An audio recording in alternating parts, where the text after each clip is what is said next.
Your new story begins by believing and not behaving. தமிழ்ல சொல்றேன், உன் வாழ்க்கையில புதிய ஆரம்பம் எப்போ உதிக்கும்னா உன் நடத்தையினால் அல்ல, உன் நம்பிக்கையினால. பக்கத்தில் பார்த்து சொல்லுங்க, நம்பிக்கையினால. ஏன்? வாசிங்க 3:18 வாசிங்க. அவரை விசுவாசிக்கிறவன் ஆக்கினைக்குள்ளாக தீர்க்கப்படான், விசுவாசியாதவனோ தேவனுடைய ஒரே பேரான குமாரனுடைய நாமத்தில் விசுவாசம் உள்ளவனா இராதபடியினால் அவன் ஆக்கினைக்கு தீர்க்குட்பட்டாயிற்று. 21 வாசிங்க. சத்தியத்தின்படி செய்கிறவனோ தன் கிரியைகள் தேவனுக்குள்ளாய் செய்யப்படுகிறது என்று வெளியாகும்படிக்கு ஒளியினிடத்தில் வருகிறான் என்றார். பேசிக்கா என்ன சொல்ல வர்றாருன்னா, இந்த 2 வருஷம் நீ நல்லா வாசினா, நிக்கதேமு ஆண்டவர் இந்த கான்வர்சேஷனே முடிக்கிறார். நிக்கதேமு, நீ என்ன பண்ற? இவ்வளோ பைபிள் படிச்சுட்டு நீ என்ன பண்ற?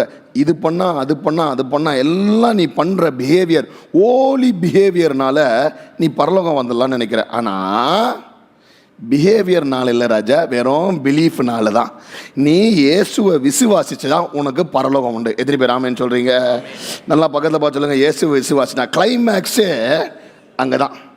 எப்படி அவர் முடிகிறார்னா, ஆண்டவர் நிக்கதேமுவோட பேச முடிக்கும் போது பனிஷ்மெண்ட்டோட முடிக்கல, அப்படியே ஆண்டவர் த்ரெட்டன் பண்ணி முடிக்கல, இதை பண்ண அதை பண்ண முடியல. தபர்றா 21 நாள் நீ உபவாசம் இருந்தால் தான் நீ பரலோகம் வருவ. லென்ட் சீசனில் 40 நாள் நான்வெஜ்ஜை தொடாமல் ஈஸ்டர் அன்னைக்கு எல்லாத்தையும் சாப்பிட்டா தான் நீ பரலோகம் வருவ. அதெல்லாம் என் ஆண்டவர் பேசல, உடனே ஒன்றும் பேசுறாரு. உனக்கு பரலோகம் வரும்னா பிஹேவியரை விட பிலீஃப். பிஹேவியர்னா நல்ல நடத்தை இருக்கக்கூடாதுன்னு சொல்ல. நீ நினைக்கிற பற்றி அதை கிரியை செஞ்சு என் கிரியையினால நான் பரலோகம் போயிடலான்னு நினைக்கிறேன். ஐயா, ஆண்டவர் சொல்றார், கிரியையினால அல்ல, வெறும் கிருபையினால மட்டும்தான் பரலோகம் போக முடியும். ஹல்லேலூயா. இப்போ அதே லைஃப் கார்டு ஸ்விம்மிங் பூல் மூழ்கிற கதைக்கு வருவேன். காப்பாற்றுருவேன், திட்ட மாட்டான், உள்ள குச்சி காப்பாற்றுருவான். இப்போ தவிக்கிறவன் என்ன பண்ணோம்? கையை தூக்கி அவன் காப்பாற்றுவான்னு, கையை தூக்கி அவனை நம்பி காப்பாற்றுன்னு கூப்பிடணும். தவிக்கிறவன் அந்த டைமில் நான் நல்லா நடப்பேனா, அந்த டைமில் நான் ஸ்விம்மிங் கற்றுக்கிறேன். எப்படி? நீ சாக போகிற நேரத்தில் நான் ஸ்விம்மிங் கற்றுக்கிறேன், கொஞ்சம் டைம் கொடுங்க, நான் இதை பெட்டராக பண்ணிட்டு வந்துடுறேன். செத்துருவேன். நீ காப்பாற்றப்பட வேண்டும் என்றால் அந்த டைம்ல நீ போடுற ஆக்டிங்கோ ஆக்ஷனோ கிடையாது. அந்த டைம்ல ஆண்டவரே உங்களை நம்புறேன்னு கையை தூக்குனா நீ காப்பாற்றப்படுவா. எத்தனை பேர் ஆமென் சொல்றீங்க? ஐயா, இன்னைக்கு God is not asking you to act or behave. எபேசியர் 2:8-9 எனக்கு பிடிச்ச, இன்னும் ரொம்ப பிடிச்ச வசனம் வாசிங்க. கிருபையினாலே விசுவாசத்தை கொண்டு ரட்சிக்கப்பட்டீர்கள், இது உங்களால் உண்டானதல்ல. பக்கத்துல பார்த்து சொல்லு செல்லம், உன்னால உண்டானது கிடையாது, இது தேவனுடைய ஈவு, ஒருவரும் பெருமை பாராட்டாதபடிக்கு இது கிரியையினால் உண்டானதல்ல. கிரியையினால். ஐயா, ஒன்னே ஒன்று சொல்றேன், தயவுசெய்து ஜீசஸ் கூட பிசினஸ் பண்ணாதீங்க. என்ன பண்ணாதீங்க? பக்கத்தில் பார்த்து சொல்லு, ஜீசஸ் கூட. இப்போ நான் நேற்று ஒரு ஸ்டோரி நான் எக்ஸ்பிளைன் பண்ணியிருந்தேன். ஒருத்தரோட மீட் பண்ணேன், ஒருத்தர் 2 நாள் முன்னாடி மீட் பண்ணேன். அவர் வந்து ரொம்ப சீரியஸாக ஹாஸ்பிட்டலில் அட்மிட் ஆயிருந்தார். அந்த கதையை நான் சொல்லியிருந்தேன் யங்ஸ்டர்ஸ் கிட்ட. ஹாஸ்பிட்டலில் அட்மிட் ஆயிருந்தார். கர்த்தர் கிருபையில் நல்லா புழைச்சி வந்துட்டார். சீரியஸாக போனார், ஆனால் ஒன்றும் இல்லைன்னு வெளில அமிச்சார். அவர் வந்துட்டு கொஞ்ச நாள் பார்த்தா ஃபுல்லாக தாடி வெளில, இது வெளில. என்னங்க கொஞ்சம் திடீர்னு இப்படி மாறுதல் ஆகுறீங்க? இல்லைங்க, ஹாஸ்பிட்டல்லேருந்து வெளில வந்தேன், கர்த்தர் ஜீவனை கொடுத்தாரு, அதனால் நான் இனிமேல் டை அடிக்கக்கூடாதுன்னு முடிவு பண்ணிட்டேன். ஆண்டவரோட ஒரு உடன்படிக்கை செஞ்சுட்டேன். என்னடா சொல்ல வரீங்க? ஆண்டவர் உன்னை கேட்டாராடா? இல்லை ஆண்டவர் சொன்னாரா, தம்பி நான் வெளில உனக்கு இன்னொரு வாழ்க்கையை கொடுத்துருவேன், வெளில வந்தால் நீ டை அடிக்கக்கூடாது, இந்த கண்டிஷனில் சைன் போட்டு என்ன பண்ணு, உன் ஃபேமிலி மெம்பர்ஸ்லாம் சைன் போட்ட பிறகு வெளில வானாரா? புரியுதா? நான் என்ன யோசனை, கர்த்தர் எனக்கு உயிரை கொடுத்து வந்தார்னா நான் மூக்குலேருந்து காதுலேருந்து எல்லாத்துக்குமே டை அடிப்பேன்டா. என் கால் கை முடி கூட நான் டை அடிப்பேன் யோசனை. நான் அப்படிப்பட்ட ஆள். நான் கர்த்தர் ஒரு வாழ்க்கையை கொடுத்துருக்காருன்னா நான் அதை இன்னும் எவ்வளோ சந்தோஷமா, எவ்வளோ பிரிஸ்கா, எவ்வளோ யங்காக வாழணும்.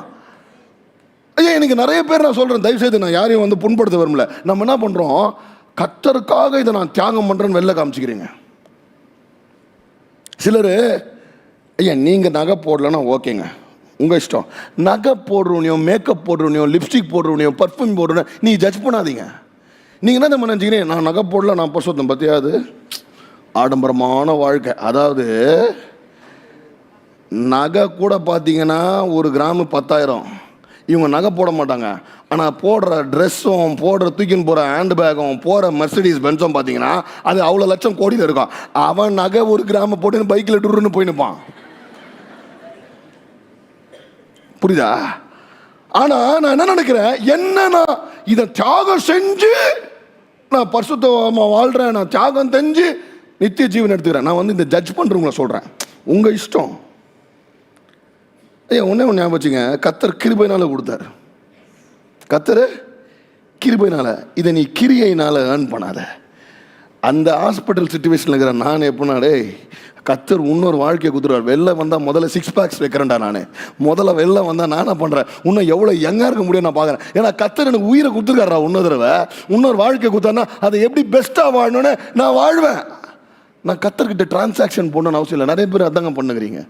நீ கர்த்தர்கிட்ட டிரான்சாக்ஷன் போட்டு உனக்கு ஒரு காரியத்தை நீ தியாகம் பண்ணிட்டா தியாகி, நீ வாழு காந்தியா. புரியுதா?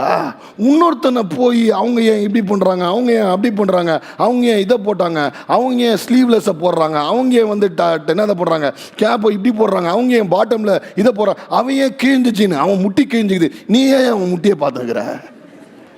புரியுதா நான் சொல்லுவது? பிராக்டிக்கலாக தயவு செய்து யோசிங்க. நான் சொல்றது சிரிப்பா இருக்கலாம், பிராக்டிக்கலாக யோசிங்க. கர்த்தர் ரட்சிக்க வந்தார். உன் வேலை என்ன? நீ பண்ற, நீ பண்ணின்னு போ. இன்னொருத்தனை நீ நியாயம் தீர்க்காத. That is not your job.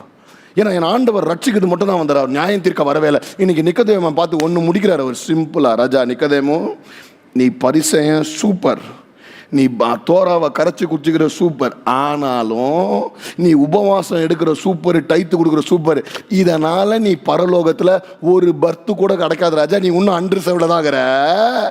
இவ்வளோ நீ பண்ணியும் பண்ண வேண்டியது ஒரே ஒரு வேலை தான். பரிசுத்த ஆவியானவரையும் குமாரனையும் விசுவாசிக்கிற உனக்கு நித்திய ஜீவன் உண்டு, மறுவாழ்வு உண்டு. உன் வாழ்க்கையில் எவ்வளோ நடந்திருந்தாலோ, உன் வாழ்க்கையில் இது வரைக்கும் நீ எதை கடந்து போயிருந்தாலோ, என் ஆண்டவர் சொல்றார், உனக்கு நான் ஒரு புதிய ஆரம்பத்தை இன்றைக்கு கர்த்தர் கொடுக்க முடியும். எத்தனை பேர் ஆமென் சொல்றீங்க? God wants to give that new beginning today. So இன்னைக்கு I want to tell you, இது வரைக்கும் வாழ்க்கையில் இவ்வளோ நடந்த பிறகும் என் கர்த்தர் என்ன பண்ணுவார், கோட்டை அழிச்சிட்டு ஒரு புதிய ஆரம்பத்தை கொடுப்பார். இன்னும் ஒன்று சொல்கிறேன், அவர் புதிய ஆரம்பத்தை கொடுக்க போகுதுனால அவர்கிட்ட போயிட்டு நீ தயவுசெய்து பிஸ்னஸ் பண்ணாது. புரியுதா? என் ஆண்டவர் நம்ம இந்த அப்பா அம்மா கிடையாது, உனக்கு ஃபர்ஸ்ட் ரேங்க் தான் சைக்கிள் வாங்கி தரேன். அவர் என்னை நேசிக்கிறாரு, அவர் எனக்கு பண்ணுறது அவர் பண்ணுவார். எனக்கு ஒன்றே ஒன்று தான், அவரை நேசிக்கிற எனக்கு நித்திய ஜீவன் உண்டு. இந்த காலவேளையில் ஒன்றே ஒன்று சொல்கிறேன், don't try to attain every thing through your works. புரியுதா? இன்றைக்கி நிறைய இந்த சர்ச்சில் நம்ம கம்யூனிட்டி வேலை செய்கிறோம். புரியுதா? இந்த கம்யூனிட்டி வேலை செய்கிறது நம்ம கடமை. கம்யூனிட்டி வேலை செய்கிறதுனால கர்த்தர் நம்மளுக்கு எக்ஸ்ட்ரா கிரீடம் கொடுப்பாருன்னு செஞ்சா அவுட்டு. புரியுதா? ஐயா, நான் ஏழைகளை பார்த்துப்பது நம்ம கடமை. ஏழைகளை பார்த்துப்பதுனால கர்த்தர் என்ன பண்ணுவார், இந்த ஏழையை பார்த்துப்பான்னு நினச்சா முடிஞ்சு போச்சு. புரியுதா? I don't do because of works, I do it because I believe. பிஹேவியரை விட பிலீஃப் ரொம்ப முக்கியங்க. இன்னைக்கு கர்த்தர் சொல்றார், ஐயா உனக்கு நான் புது வாழ்வு கொடுக்க முடியும், உன்னை புது மனுஷனை மாற்ற முடியும்.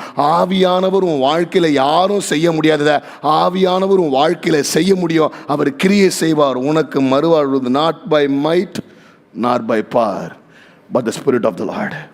பலமும் அல்ல பராக்கிரமும் அல்ல, தேவ ஆவினால இன்னைக்கு இல்லாதவைகளை இருக்கிறவைகளாக என் ஆண்டவர் அழைக்க முடியும். இருக்கிறவைகளை இல்லாமல் போக பண்ண முடியும். உன் வாழ்க்கையில் என் ஆண்டவர் இன்னைக்கு ஒரு புதிய ஆரம்பத்தை கொடுக்க முடியும்.